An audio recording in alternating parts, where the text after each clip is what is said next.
যে কমিটিরা যে 3 দিন বিবি মাহফিলটা করব, এরা যদি আপনার টাকা না দেন, আপনারা যদি না দেন, এরা এমন একটা গ্রুপ আল্লাহ বাসিল আল্লাহ তার সম্মান ইজ্জত দিয়েছে, আর্থিক অবস্থা, এই যে গণ্যমান্য ব্যক্তিদের একটা সহযোগিতা নিয়ে এরা কিন্তু সুন্দর করে প্রোগ্রামটা ব্যবসা করতে পারে।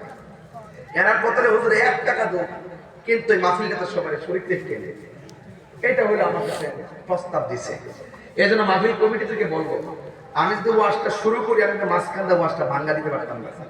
এই জন্য শুরুতেই আমি বলে দিই, আপনারা যারা আসছেন, যে যতটুকু পারেন একটা হাত যেন খালি না যায়। এবার 1 টাকা হয়ে আপনি মাহফিলটাতে দিয়া যান, রাত্রে ঘুমায় শান্তি পাইতেন। কথা ঠিক না বেটি?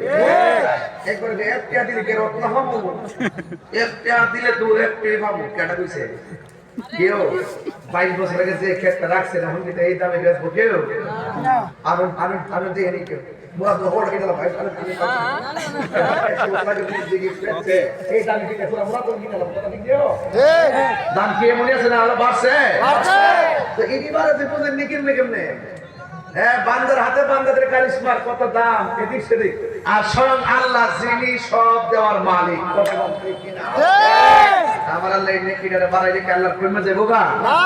আল্লাহ উহুদ পাহাড় পরিমাণ নেকি দিয়ে দিলে যেন মারহাবা মারহাবা। আপনারা এটাই কই বলো, ব্যাগ দিয়ে পাঠিয়ে দেন, আপনারা যে যা পারেন তা দেন, এরপর ইনশাআল্লাহ দুরূদ শরীফ পড়ব। দুরূদের